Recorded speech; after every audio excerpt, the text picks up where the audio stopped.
a todas y a todos, ¿sí? A todas que nos quieran escuchar. Este es nuestro quinto podcast del Refugio de Mujeres y estoy súper contenta porque les vine a presentar y nos juntamos con unas amigas muy queridas que conocí en un retiro de compasión que fue planeado para profesionales de la salud. Y tuve la grata sorpresa de encontrarme con gente que nos hemos hecho muy cercanas, queridas, y seguimos conversando. Y es por eso que están aquí hoy día dos médicas y una enfermera, que las invité a conversar sobre cómo ellas se viven los temas que nos interesan a las mujeres. Su autoexigencia, su perfeccionismo, cómo se vive la compasión adentro del servicio público en sus propios día a día. Entonces vamos a tener una conversación muy bonita, amena, como sabemos conversar las mujeres desde el corazón. Les quiero agradecer profundamente que estén acá. Yo sé que tienen pegas súper intensas, así que primero que las invito a presentarse, de dónde son, qué hacen, a qué se dedican, qué las movió a empezar a conocer y a contactarse con temas relacionados con la compasión, con la meditación, con el silencio, con el autocuidado. Hola Clau,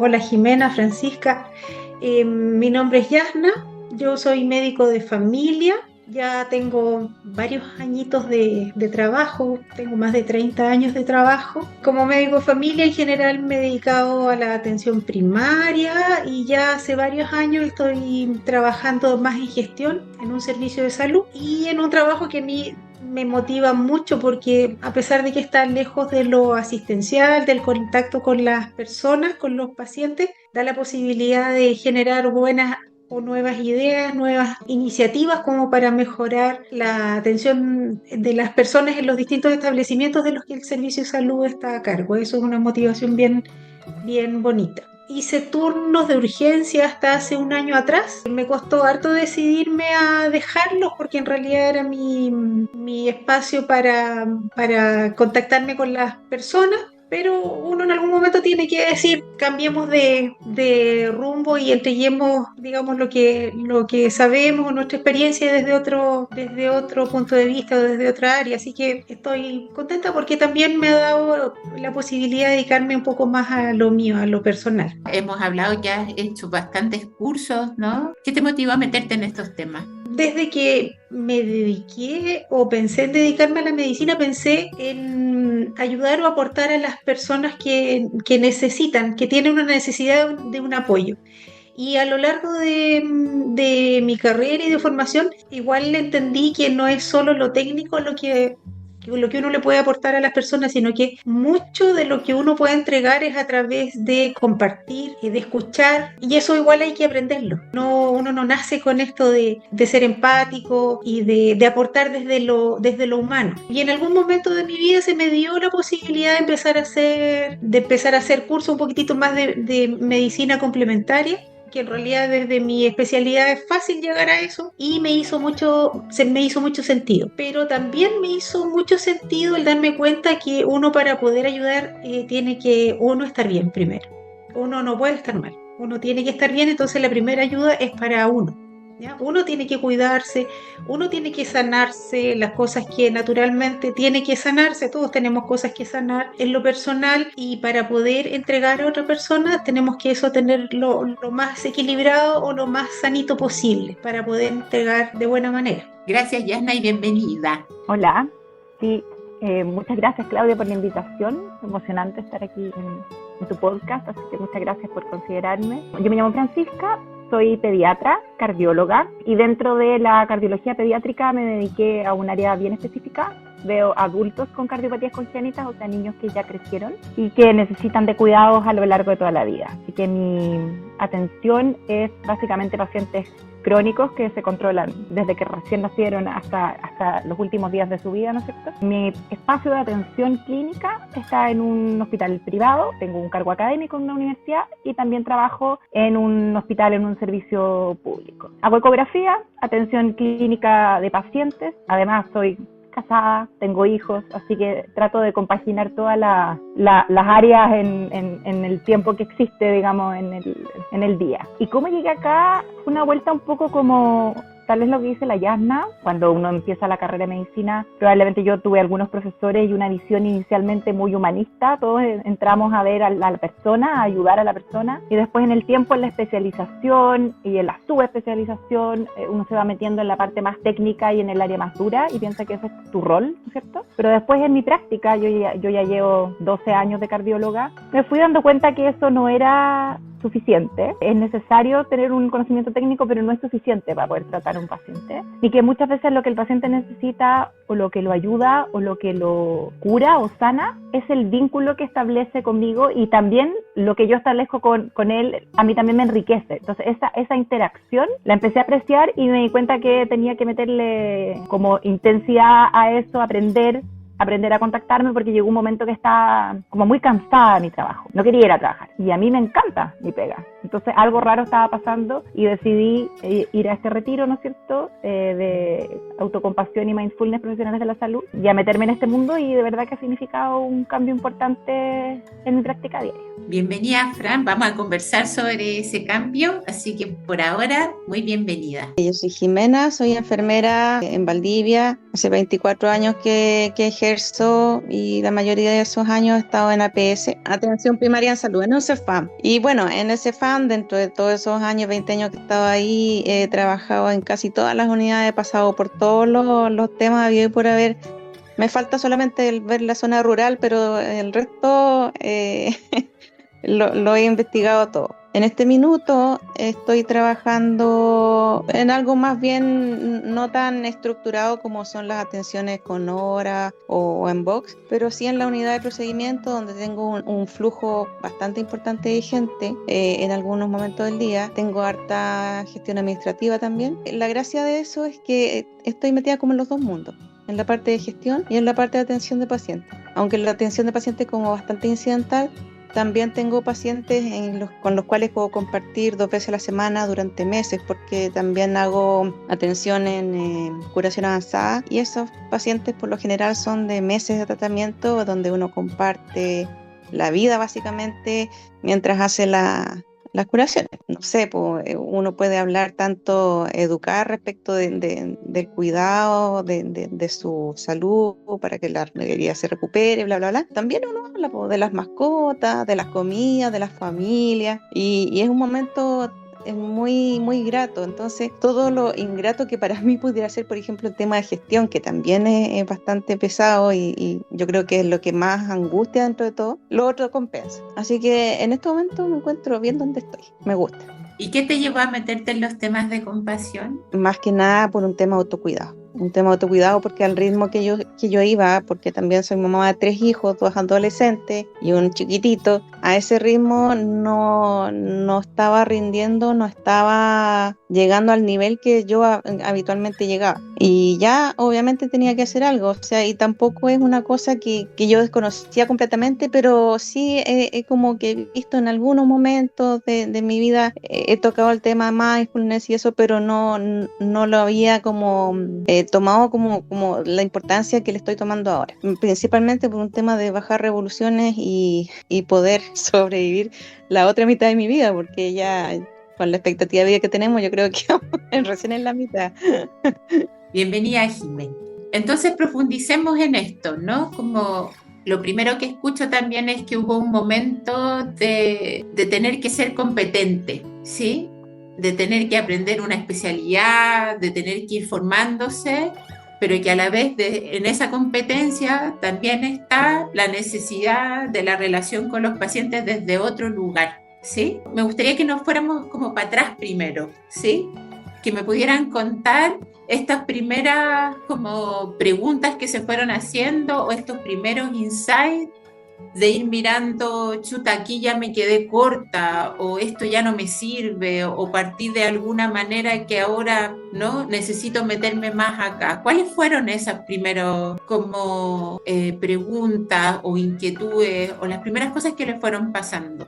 yo pudiera decirte que en realidad para mí fue un proceso un poco más natural, fíjate, porque y en ese tiempo yo estaba trabajando, tenía parte de mi trabajo en atención primaria y me gustaba bastante, me acomodaba bastante el trabajo en atención primaria, el contacto con el equipo de trabajo que es un contacto que es distinto al que se da en un hospital, para mí por lo menos un contacto más humano, y me empecé a dedicar a la gestión. Entonces hubo que empezar a compatibilizar el tema de el contacto con los pacientes y el tema de gestión con los equipos humanos con los que uno trabaja. Y yo creo que ahí me di cuenta también que los equipos de trabajo necesitan un soporte y necesitan una ayuda porque somos todos humanos y de repente los equipos de trabajo se ven enfrentados a trabajos duros y necesitan apoyo. Una amiga me empezó a contactar con el tema más de la medicina complementaria, del cuidado compasivo hacia los demás, de hacer lo que dices tú, de hacer cursos de mindfulness, de hacer cursos de medicina cuántica, de hacer cursos de medicina energética. Sí, yo siento que son un apoyo para la gente que trabaja conmigo. Y también por otro lado por la actitud, porque uno, digamos, cuidándose uno tiene una actitud que se nota eh, que es más serena y eso ayuda a los equipos de trabajo. Ok, te fue como aportando en serenidad y en presencia, ¿o no? Y en realidad es un poco eso, el aportar en dar un poco más de serenidad, de bajar los niveles de estrés, el bajarse, digamos, del estrés y empezar a ver las cosas un poco más serenas, ayuda mucho para la salud personal y para lo que tú entregas. ¿Y tú te acuerdas de algún, y esto es para todas, como, ¿se acuerdan de algún momento con algún paciente o alguien del equipo en los servicios que trabajan que cuando, y pueden contar ese episodio si quieren, cuando lo vieron, cuando lo abordaron, dijeron, así es importante esta mirada?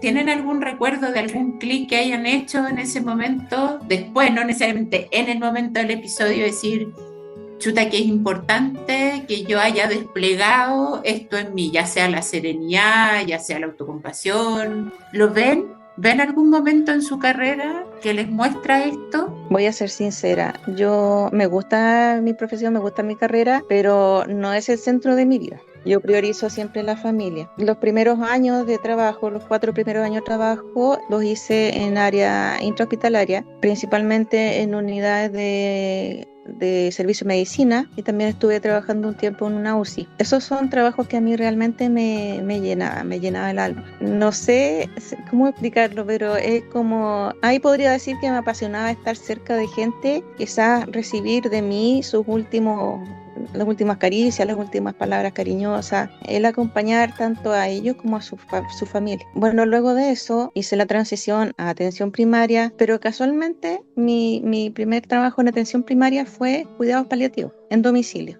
Entonces fue como también muy, llenó bastante esa necesidad de estar en la presencia de un paciente que necesita de cuidado del alma más que físico, que solo es aliviar el dolor, pero ya va más allá, por supuesto, en el tema del acompañamiento de la familia, del estar presente. Así, igual uno como que ahí transgrede las normas por decirlo así, de los horarios. Y claro, yo podía ir sábado, domingo a su casa, simplemente porque no podía no hacerlo. Después, con el tiempo, a medida que iba teniendo bebés, en cada postnatal me cambiaban de lugar de trabajo. Entonces, por eso pasé por muchas partes del CEFAM.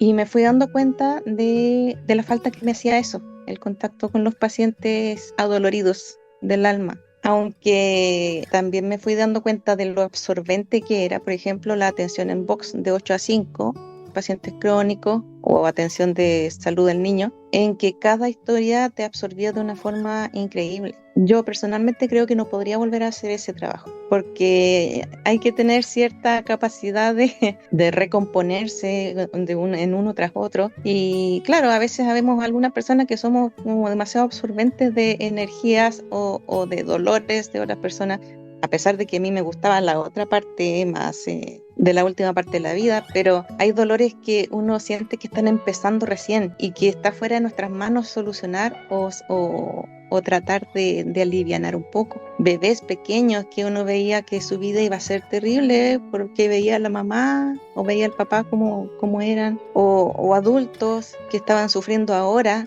porque de niños no los cuidaron, porque de niños los sobreprotegieron, los sobrealimentaron, ancianos que están solos y que no entienden las indicaciones y que sobreviven a pesar de ellos.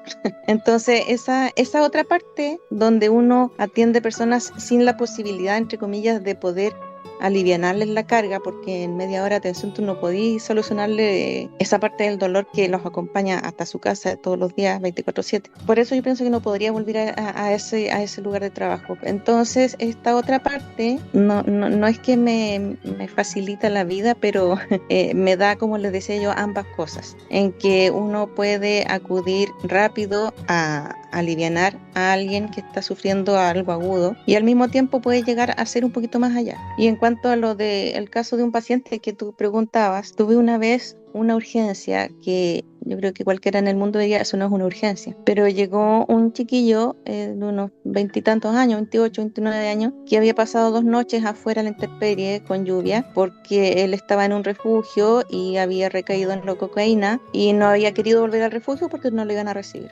Llegó mojado entero, estilaba, su ropa estilaba, traía unos papeles amuñados en la mano, obviamente todo mojado, estilando. La verdad, yo debo decirlo, me bloqueé. Yo me bloqueé porque ver a un ser humano en esas condiciones tan abajo, que llegó rogando por ayuda, ¿saben lo que fui a hacer? Yo fui a buscar a una amiga que es educadora de párvulos, que trabaja en ese CEFAM, y le dije, ayúdame, tengo esta urgencia, desbloquéame, por favor. Bueno, luego de eso, desvestimos al niño, lo tratamos de abrigar con lo que teníamos, le dimos algo caliente, empezamos a conversar con él, se empezaron a movilizar todas las redes, llamamos a la parroquia, le consiguieron ropa seca, llamamos al asistente social, ella habló con el refugio, le conseguimos que lo recibieran de nuevo. Y entre tanto, yo obviamente ya empecé a juntar su ropa mojada para echarle en una bolsa y vi los papeles que traía amuñados en la mano. Dije, esto los voy a botar porque ya no sirven. Pero se me ocurrió mirarlos y vi, y eran como 5 o 6 copias de un currículum. De ahí de verdad que se me movió el mundo. Se me movió el mundo muy fuerte. Y esas son cosas que uno dice, ya, chuta, médicamente, por decirlo así, era fácil de solucionar. Era abrigarlo, darle algo de glucosa porque estaba con el bajo, no sé, eso es como lo que te remueve. Yo obviamente llegué a la casa y le conté a mis hijas lo que había visto, porque de una forma eso tiene que servir como para mover el piso de los demás, de alguna, no sé, ellas siempre pueden escuchar a algún compañero, algún amigo, alguna cosa, y ellas tienen ya esa base, ¿cachai? ¿Y a ti, Fran? Yo creo que a muchos profesionales de la salud nos pasa que tenemos espíritus más bien científicos, somos autoexigentes. Por lo menos yo enfrento las cosas como, o enfrentaba, no sé, desde lo cognitivo. Entonces, como ya, voy a ser pediatra, así que voy a hacer mi especialidad, en lo más que pueda voy a aprender y voy a estar lista. Después voy a hacer cardiología, voy a aprender y voy a estar lista. Y ahí cuando empecé a avanzar en la cardiología me di cuenta que estaba esta población de adultos que súper abandonada, muy huérfana. Dije, ya, aquí está mi nicho, me voy. Me fui a estudiar afuera, estuve 2 años en un súper centro en el extranjero. Volví y dije, ahora estoy lista, ahora sí que sí, vengan los pacientes. Y me fui dando cuenta en la práctica que claro, al principio hay pacientes sencillos, tú les aportas algo, se resuelven cosas, siga la flecha, hay una guía clínica clara y todo, pero cada vez había más pacientes en los que tuve que aprender con mucha dificultad y sufrimiento, a manejar la incertidumbre. No sé qué hacer, no porque yo no sepa, al principio yo lo confundía como con una incompetencia propia, sino que porque no se sabe qué hacer, aprendí a decir, no sé, voy a estudiar y voy a buscar delante del paciente, que eso es algo que me demoré mucho en hacer. Y empecé a enfrentarme en situaciones en que estos son pacientes que se han operado muchas veces en la vida, siempre ha habido otra cosa, pero llegó un momento que era yo la que les tenía que decir, sabes que ya no hay nada más. No te puedo ofrecer nada más. Y esas conversaciones como de fin de vida, fue la primera señal que yo dije, no estoy preparada para esto. No tengo las competencias, no tengo las herramientas. Y me puse a leer papers, a buscar cosas, como siempre desde lo cognitivo. Pero finalmente empecé a aprender, y fue con un paciente muy, muy particular en el fondo, Fue el primer paciente congénito que yo vi en mi vida. Yo estaba en mi beca de cardiología pediátrica, me llegó el cirujano, me dijo, quiero que veamos a este paciente juntos. Y lo vimos y era un cabro que en esa época tenía 20 y tantos años, operado ya 5 veces. Encantador. Y fue la primera vez que yo dije, wow, esta población hay que acogerla, en el fondo es como un tesoro en el fondo. Y después me lo topé muchos años después y tenía que operarse de nuevo. Lo vi un par de veces en control, no lo veía yo regularmente, pero el día que él llegó a hospitalizarse, me saludó. Hola, ¿cómo estás? Le dije, me acuerdo mucho de ti. Me dice, sí, doctora, yo también me acuerdo de usted. La última vez que nos vimos, usted estaba embarazada, me dijo. Sí, le dije, ¿cómo está su guaguita? Muy bien, le dije, está súper bien, tiene como 6 meses, ya volví. Qué bueno, listo. El paciente se hospitalizó, se operó y se murió. Complicaciones de la cirugía, una cirugía muy compleja, estábamos todos en el equipo devastados. Y yo no dejaba de darle vuelta a esa sensación de que la última interacción que tuve yo con él fue una interacción de él conmigo en el fondo. Él me preguntó por mí, por mi hija, se acordó de que yo estaba embarazada. Yo dije, chuta, como que el vínculo aquí fluyó del paciente hacia mí y como que sentí que le fallé tal vez, al no haberle entrado en esa sintonía con él tan personal. Y ahí empecé a avanzar en eso en el fondo y a permitirme con el tiempo, lo puedo decir y le digo a algunos pacientes, a querer a los pacientes, por ejemplo, que eso es algo que uno intenta como, no sé si se dice o no se dice, si es bueno o no es bueno, pero hay pacientes que yo los quiero genuinamente y a permitirme esa emoción, a verla, que puede ser buena o mala, puede ser un sesgo en mi toma de decisiones y todo, pero creo que es mejor saberla, ¿cierto? Y a vincularme con la persona que hay detrás de la enfermedad, creo. Y en eso entró el ejercicio de mindfulness, meditación y autocompasión. ¿Qué te fue pasando a ti, Fran, y tomando lo que dice la Jimena también, de que a mí me lo preguntan también como psicóloga siempre, ¿cachai? Como, ¿y cómo no te llevas los problemas para la casa? Sí, como, ¿cómo estáis en este lugar? Porque a mí también me pasa, yo quiero mucho a mis pacientes, mucho, ¿sí? Y en ese vínculo, ¿qué te fuiste dando cuenta de ti en ese límite? ¿Cómo no ese lugar donde esta persona se muere? Cuando tú ya quieres al paciente y quizás ese paciente se muere, ¿cómo vais manejando eso tú en tu propio autocuidado? Es difícil. Yo me encantaría decir que tengo todo separado, pero en verdad no. O sea, yo me traigo los problemas de los pacientes a mi casa. Mi marido es médico, mis hijos escuchan conversaciones de este tipo en la mesa todo el tiempo, porque es parte de mi vida y es importante para mí y me hace muy feliz en el fondo esta profesión y creo que traspasa, ¿no es cierto?, permea a todos los ámbitos de mi vida. Así que ya desistí de intentar separarlo, ¿ya? Me ha permitido también que mi familia y que mis niños conozcan otras realidades, la enfermedad, la muerte, el sufrimiento, a la que por azares de la vida no se han visto enfrentados en primera persona. Pero yo siempre insisto en que esta profesión a mí me hace mejor persona porque me mantiene los pies en la tierra al ver la realidad y entender mi vulnerabilidad y todo, me mantiene como muy, muy aterrizada. Hoy día me avisaron que había fallecido una paciente, me avisó su mamá, una paciente que conocí hace un tiempo, tuvo una enfermedad muy larga, una Lola joven, digamos, 26 años. Y nada, pues da pena. Y lo único que tengo es al menos la sensación de que ahora conscientemente estoy tratando de hacer todo lo posible para estar disponible para esa persona. Al principio, cuando daba estas noticias, como el ser portadora de malas noticias, me hacía sentir culpable. Como la sensación de que era yo la que estaba limitando la vida del paciente o poniéndole un freno a los esfuerzos terapéuticos o diciendo vamos a llegar hasta acá, como que era una decisión mía. Pero he aprendido, algo que parece muy obvio, pero que yo no lo tenía tan integrado, es que yo no le di la enfermedad al paciente. No es algo que yo le haya entregado, yo estoy intentando ayudarlo en esto que él tiene. Pero yo no le estoy dando el pronóstico que tiene, eso es parte de la enfermedad y trato de acompañarlo en este proceso. Y ese pensamiento a mí me ha traído mucha paz, porque al principio era muy culposa. Entonces, ¿cómo no vamos a tener nada para ofrecerle? Bueno, es que llega un momento que a lo mejor ya no hay nada para ofrecerle. Y eso ahí, el afán como resolutivo de la medicina, tiene que cambiar por ese afán de acompañar, que creo que nos cuesta más porque involucra emocionalmente mucho más. Al principio yo evitaba un poco los pacientes que se estaban como complicando. Eso está súper descrito. Uno ve que el paciente se está complicando, que el paciente nada, y uno empieza así como, ay no, como no querés verlo, te da lata que llegue a la consulta, porque es muy desgastante.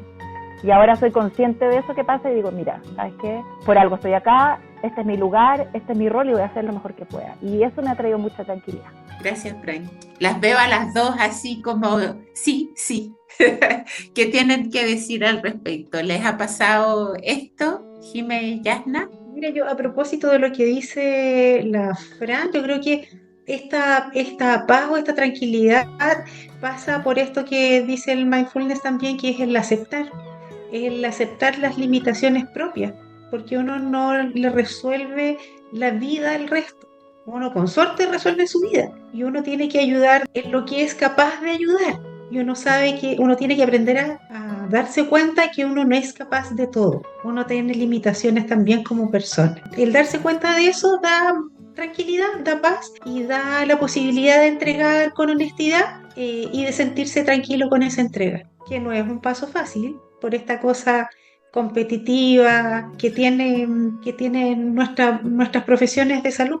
Exacto, y perfeccionista, ¿no? También se cruza con nuestra autoexigencia como mujeres, ¿no? Con este lugar bien maternal, de maternar al otro, de hacernos cargo. Está todo eso muy cruzado. Jimé, ¿tú querías decir algo? A mí principalmente la primera etapa de mi vida laboral fue, sí, me costaba bastante separar las cosas, por decirlo así, entre comillas, porque ahora tampoco las separo, pero de otra forma. Bueno, casualmente porque cuando empecé a trabajar en cuidados paliativos, mi mamá recibió en un cáncer de páncreas que tenía y fue atendida por mis propios colegas. Y luego de que ella murió, yo seguía atendiendo a un paciente paliativo, agónico. Entonces era muy difícil para mí separar las cosas y en algún momento, claro, dije, obviamente la experiencia con mi mamá me sirvió para poder acompañar al resto, pero también me absorbió bastante. Como les decía, yo iba sábado o domingo, no escatimaba en tiempo, ya que no tenía hijos, no estaba casada, bueno, también era parte de. Pero ahora el tema de llevar cosas, como por decirlo, a la casa, es como estas cosas que yo les contaba de chiquillo, que yo les cuento a mi familia algunas cosas interesantes de tipo más existencial, por decirlo así, que vivo con los pacientes. No me llevo ahora los problemas de ellos, pero sí me llevo su cariño. Como les decía, en los pacientes que tengo de curación avanzada que pasan meses conmigo, yo después cuando los damos de alta sigo hablando con ellos,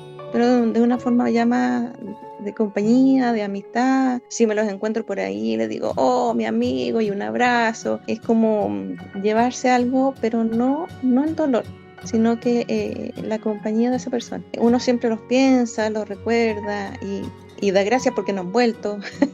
Cuando uno los ve así incidentalmente, uno dice, qué bueno que no ha venido, porque eso significa que están bien. Claro, de un punto de vista también, el trabajo en este minuto mío es bastante, como les decía, es fluido, es muy corto, o sea, yo tengo interacción de 5 minutos con un paciente, quizás menos, un poquito más, y ahí es cuando uno, el estar consciente se hace bastante más, no sé si difícil, pero no es algo que uno pueda mantener durante, no sé, por 1 o 2 horas de trabajo en ese ritmo. Pero pucha, que cuando uno llega a ser consciente y lo hace de forma consciente, esta cercanía con el paciente en estos 5 minutos que uno interacciona, se nota en cómo se va, en cómo agradece o en la carita que te ponen, porque mi unidad es de hacer sufrir a la gente, por decirlo así, porque los pinchamos, le hacemos curación, es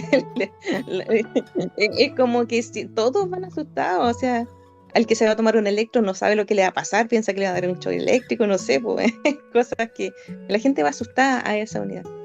Entonces, el estar consciente en esos 5 minutos que tenemos para atenderlo, hace la diferencia, de verdad que la hace. Estaba pensando en esta figura de la Gestalt, que uno dice que la salud no es el contacto y la retirada. Entonces, como que nos hubiesen enseñado primero como no hay que contactarse, ¿no? Mientras mejor estoy afuera, más objetiva soy, más, ¿sí? Pero pareciera ser que esta danza entre que yo voy y me contacto, como dice la Fran, ¿no? Yo voy y hago contacto y me relaciono, ¿sí? Acompaño, te conozco y luego también puedo en eso mirarte y vincularme con tu enfermedad y estar allí para ti. Y luego hay algo en mí que tiene que retirarse, pero no evadir, no negar, no, sino que el acto saludable de entrar y salir, de entrar y salir. Y en esa entrada no es sobreentrada, ¿sí? O sea, a mí me gusta este contexto, no es sobre contacto,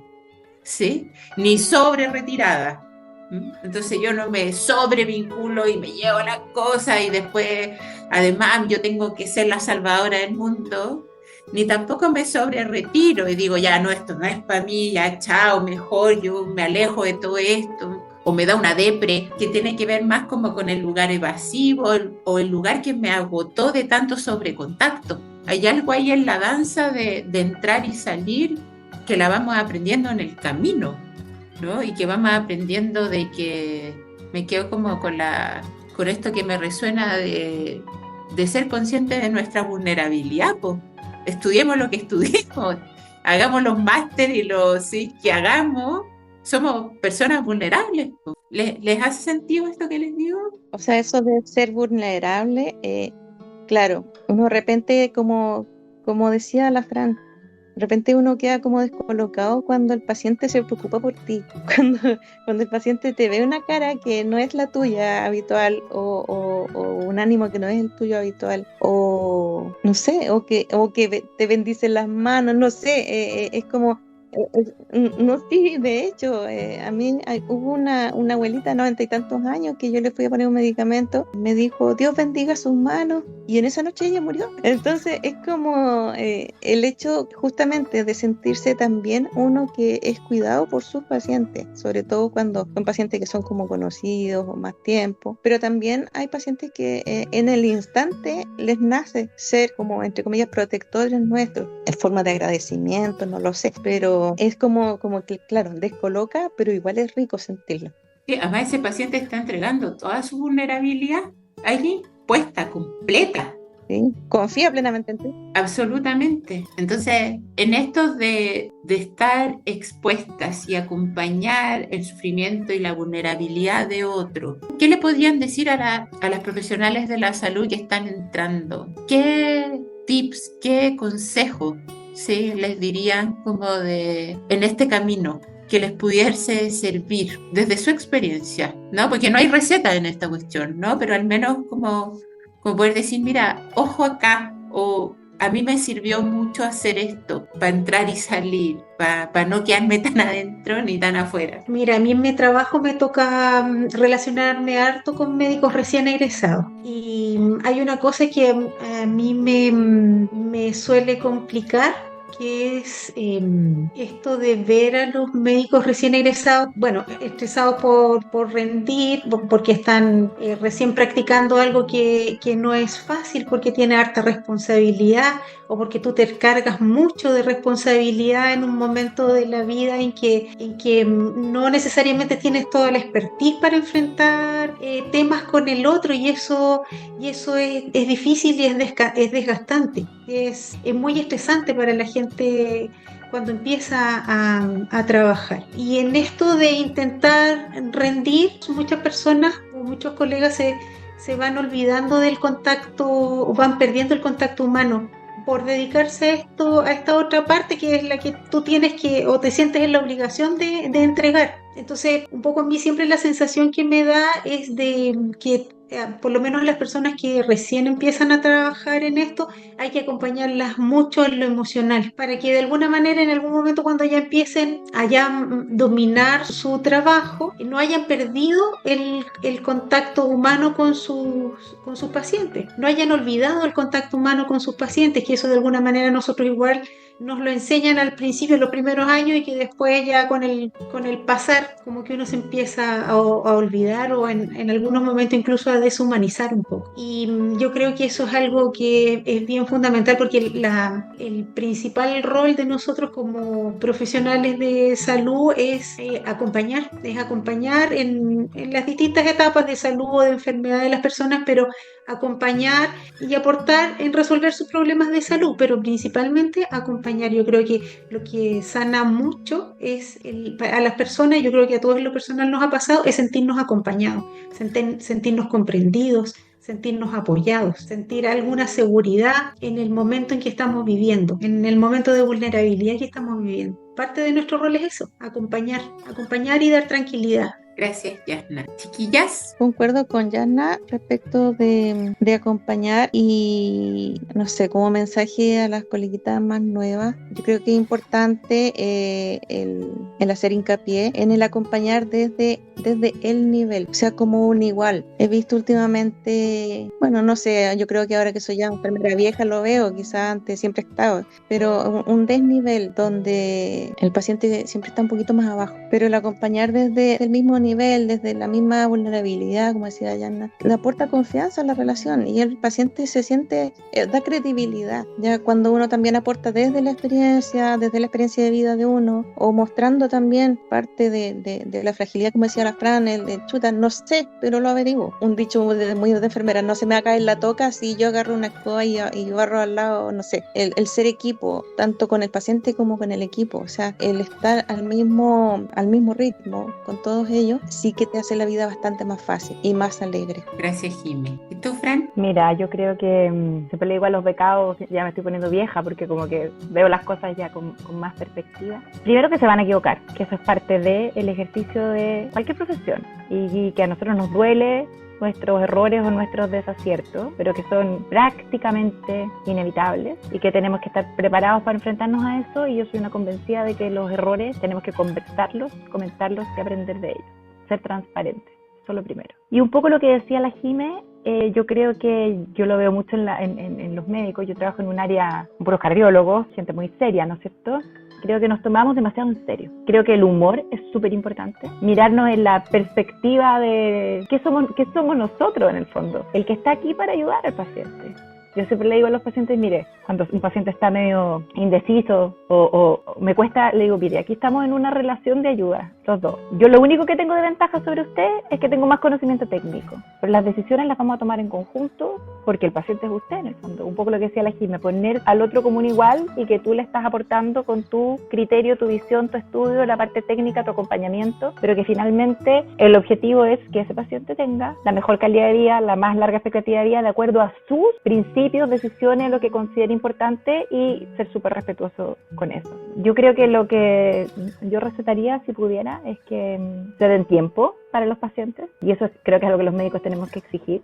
En la atención primaria es tremenda la presión asistencial en el fondo. Yo afortunadamente trabajo en un hospital donde puedo ver cada 30 minutos un paciente, y aún así a veces me demoro más. Yo no sé cómo lo hace la gente con menos tiempo. Que se den el tiempo de ver a los pacientes, que se den tiempo para ellos también, para cuidarse. Yo después de ver 10 pacientes o 12 pacientes termino con el cerebro frito, y me ha costado asumir. Yo antes decía, es que no trabajo tanto, claro, porque tengo 2 tardes libres a la semana, pero esas mañanas son súper intensas y salgo con el cerebro frito y me doy permiso para eso, en el fondo, darnos permiso para eso. Y lo otro es apoyarse en los colegas, sobre todo en los que tienen más experiencia, en los más viejos, preguntar, no tener vergüenza de preguntar, de decir no sé, esto se me olvidó, se me fue en collera, este paciente es muy complejo, no sé qué hacer en esta situación. Y los colegas en general son abiertos a guiar, a mentorear y apoyar a los más jóvenes. Por lo menos esa ha sido mi experiencia, encontrar siempre a alguien a quien uno preguntarle o tener una referencia que sea acogedor y que te guíe en esto. No tiene precio tener un mentor en la medicina, así que encuentren su mentor y lo persigan.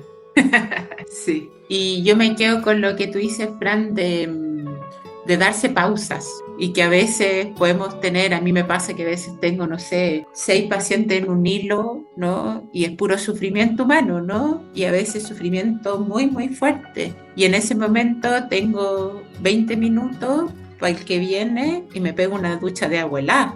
O me voy al sillón y hago una respiración de pausa profunda. Y si no alcanzo a hacerlo, después de todo, camino 1 hora antes de empezar a tener que hacerme cargo de mis propias responsabilidades de vida, como poder oxigenarnos, descargarnos, porque estamos trabajando ustedes están trabajando con la vulnerabilidad biológica, ¿sí? Los que somos psicólogos trabajamos con la vulnerabilidad psíquica, ¿cachai? Es el dolor de la gente, y tenemos que hacer pausas, pues. Tenemos que saber cuidarnos, y a veces no vamos a poder cuidarnos un día completo, pero viene otro donde podéis compensar, un fin de semana donde no te podéis echar a mirar tele, ¿cachai? Sino que el cuerpo se vaya descargando, ¿no? ¿Sí? ¿Les hace sentido? Sí. Y durante el día también aunque no haya tiempo, siempre uno se lo tiene que hacer, porque hay situaciones en que realmente ameritan y no hay mente que aguante. Yo hoy día tuve una interacción bien especial con un paciente en la consulta, que no era un paciente en realidad, era un familiar, que me dejó tiritona. O sea, fue una cosa emocionalmente muy fuerte. Después tuve 4 pacientes más, que el paciente que viene obviamente no tiene idea de lo que tú pasaste ni de dónde venís. Entonces yo dije, ya, ok, voy a sostener esto está como el show debe continuar, esta careta de atención, dar lo mejor de mí a estos pacientes y después necesito un espacio. Y salí, y yo siempre escucho cosas, podcast y cosas, y dije, no, ¿sabes qué? No voy a escuchar nada, porque tengo que vivir esta emoción que tengo ahora. Podría evadirme escuchando un podcast o poniendo música o poniéndome a hacer otra cosa, pero creo que es importante que asiente lo que me está pasando, es como sentir lo que me está pasando, vivir, pasar por este río para después poder salir, porque si lo voy echando para atrás o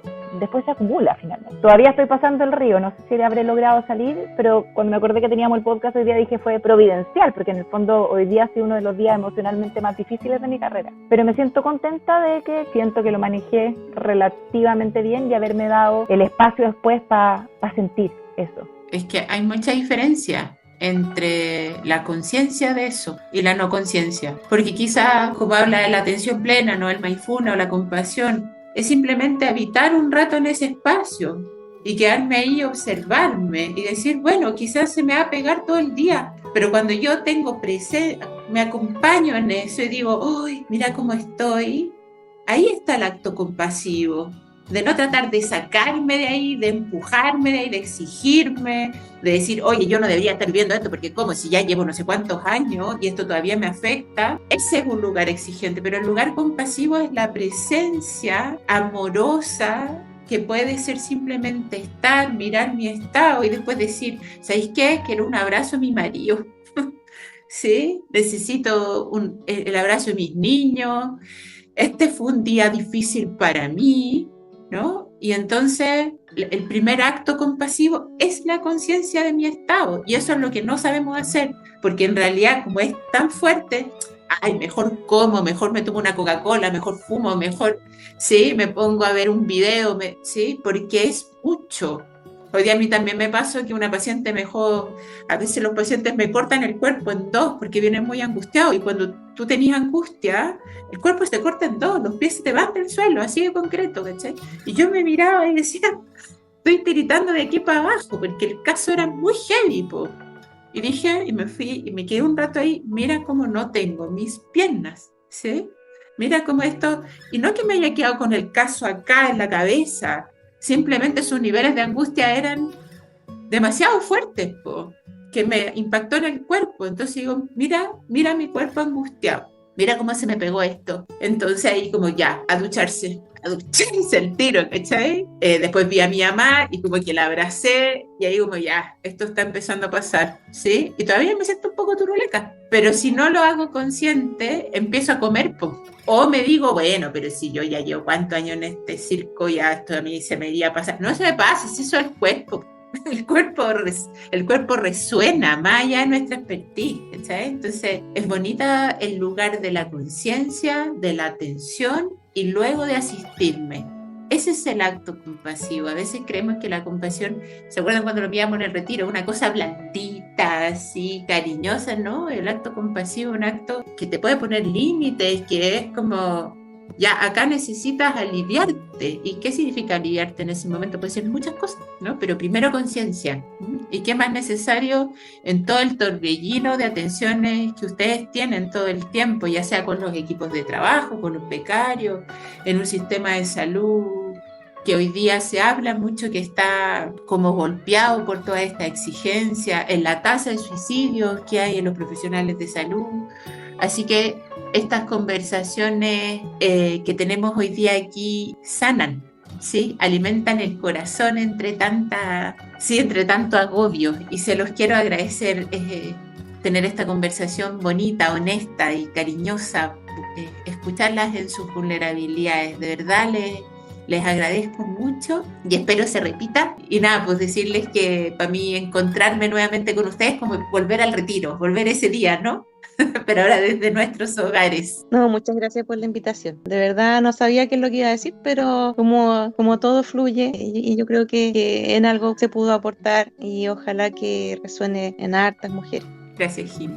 Yo te quiero agradecer por el espacio, Claudia, este espacio que nos invitas a compartir y que estás creando para otras mujeres. Yo hoy día cuando salí a la consulta tan como angustiada dije, ¿con quién hablo esto? ¿Con quién hablo esto? ¿A quién llamo? ¿Con quién converso? ¿Quién me va a entender? Y finalmente yo creo que estas instancias van creando esta conciencia y esta como comunidad de que entre los profesionales de la salud nos podemos ir ayudando a superar estos problemas comunes que tenemos, porque a veces nos sentimos un poco solos. Y yo creo que la idea de estas instancias es estar menos solos, hacer grupo. Así que muchas gracias por permitirnos, sí, absolutamente. Gracias, Fran. Y yo también agradezco tu invitación, Clau. Para mí igual fue recordar, bueno, hace rato que no nos veíamos y uno, claro, va creando, aunque no se da cuenta, pero va creando algunos vínculos y ya verlas, escucharlas es como rico. Y claro, esto de lograr tener vínculos es súper importante para la salud propia y para entregar, en el caso nuestro, entregar salud también. Así que muchas gracias por eso. Les mando un abrazo y van a ser las primeras en recibir el podcast cuando esté listo. Un besito a cada una y abrazos a sus familias. Que estén bien. Gracias, muchas gracias.